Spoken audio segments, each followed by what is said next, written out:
What is up, everyone? Welcome back to RT2. So today's video is going to be an update on another one of my systems. So I've already uploaded, or not uploaded, but filmed a video updating you guys on the 2010 Mac Pro, and I do have some updates on that, and I'll talk about at the end of this video.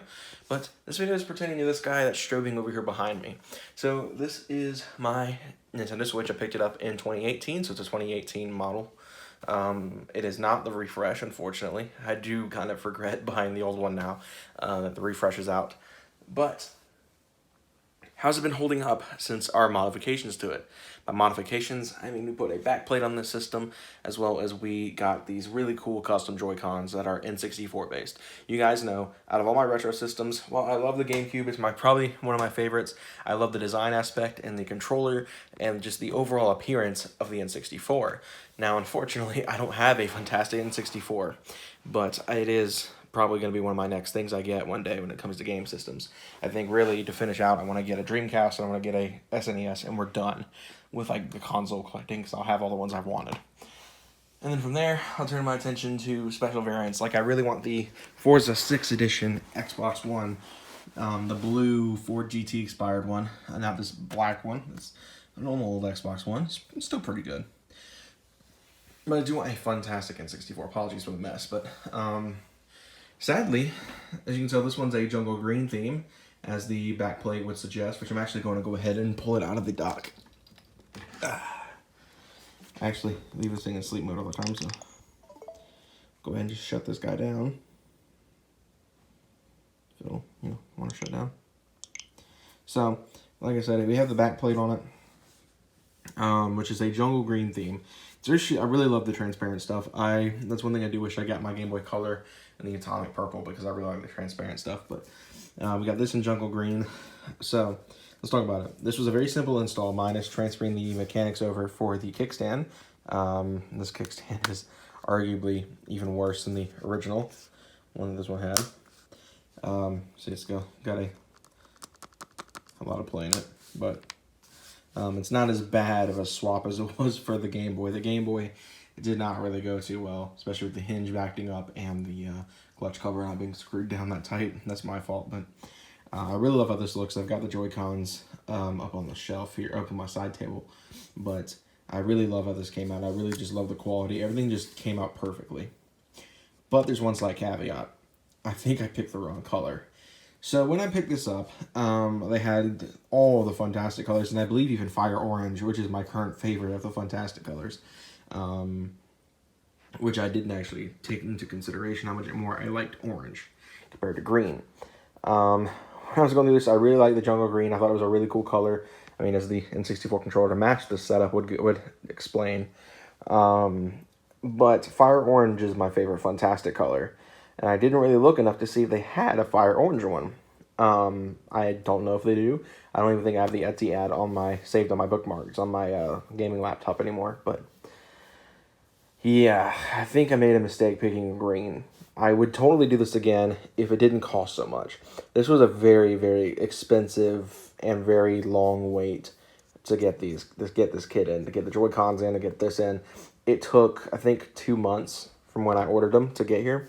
Because it was already in a queue to get put together. Then they had to get the Joy-Cons, assemble them, all that stuff. It takes time as well as shipping. So it took a lot of time to get this set up, and it cost over $200 to do this. And I would do it all again, if I was rich, but and get the Fire Orange kit. But I'm pretty happy with the jungle green. I really do like the jungle green, but I do wish I bought the Fire Orange, but it still performs fine. It's actually quieter. You guys may remember this used to be wrapped in the GameCube skin that I had before, and it pretty much cranked the thermals up really high. Like, it got hot. You could hear the fan kick on, and now it's actually kind of quiet. The only thing that sucks is due to this being a thinner plastic than the original backplate. You can definitely feel the heat in portable mode. You can definitely feel it starting to warm up. But I like it because you can see, you can see the fan, you can see just all the internals at work. I have thought about times just tearing it apart and, putting some thermal paste on it, putting some higher quality thermal paste on it, but I just don't have the time for that. My warranty's already voided, so, it wouldn't really hurt it that bad. The worst that can go wrong is I accidentally kill this thing, which I don't want to do, so. But I really do like this thing. It looks great. and the little light up dock. I still need to get the front plate. That's all I'm missing on this conversion is the front plate. The advantage with that is even if I were to you know, buy another set of Joy-Cons and get the back plate switched out, which I will do the D-pad if I do again, because I did like the D-pad more than the buttons, and I don't really play Mario Party enough to really justify not having the D-pad. So if there is a next time, I'm getting the D-pad controller. It was a lot of an added extra for me to do the D-pad on this run, so that's why I didn't get it. But next time I probably will get a D-pad if I ever do this again. I really do like it. It looks great. It still works amazingly. It's a lot quieter than it was with the wrap on it. So yeah, all in all, it's still great. Do I have any complaints? Not really. The Joy-Cons on the right don't fit that flush, but it doesn't fit flush on this or in the Joy-Con grip, so I don't know exactly what's causing that, but that's, you know, I'm not really too concerned about it. The screen protector's had this little bubble in it since I got it. It's the cheap $10 one you can get. Everyone says don't buy. I actually didn't know it was that bad until after the fact. Still no scratches I can believe on this thing. I'm trying to get the lighting right where you guys can see. You know, it's got the marking right there from the dock, but there's no like scratches. I was very careful putting this into the dock before I got the screen protector, and I never took it anywhere without a screen protector on it. So I've taken really good care of this thing, and I've got the case for it. But yeah, that's an update on the 64 Switch, but I called it the 64. So we'll go ahead and just put it up here for now, and then I can put it back in the dock when I'm finished up this video. So now I guess we're gonna move on to just a basic, just quick channel update. So me and my friend Hayden, who you guys, if you've been watching the main channel, the car vlog channel, you may know him. He's probably my closest friend I have right now. He recently decided to jump into classic game and collecting himself. He collected minorly. You know, he bought some GameCube games here and there that he really liked because the GameCube's his favorite system.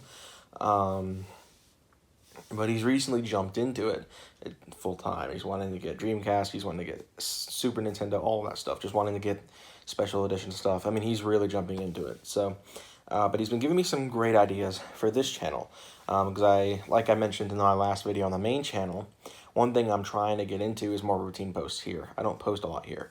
So I'm trying to add more videos to this channel's queue. I still have the Mario Brothers U Deluxe video to work on. I've been really taking my time on editing that video. I've got an update video on that on the Mac Pro ready to go.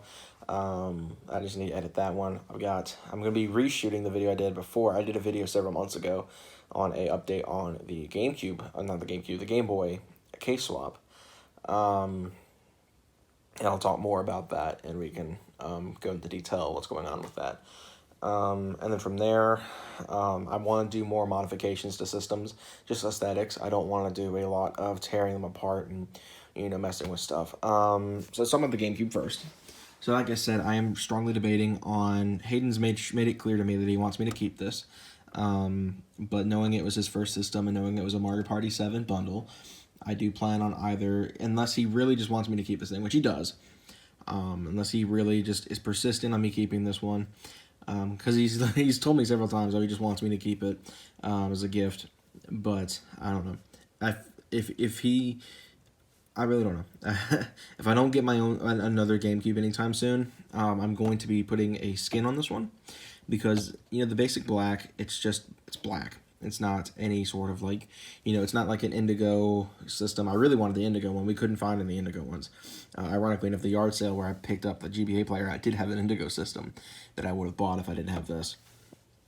Instead of the GBA player, probably. But, yeah, I'm probably going to put a skin on this one. I haven't decided yet because they have one on the side I've been looking at that is very NES styled. And I really like how the NES looks. It's a very good looking system. Well, for the time at least, and it's just timeless. And they have a skin that makes the GameCube look very similar. I just think it would look really cool. I haven't decided yet. You can also make your own, which I'm very tempted to do. To try to do like a, not like a spice orange. Just do my own orange system.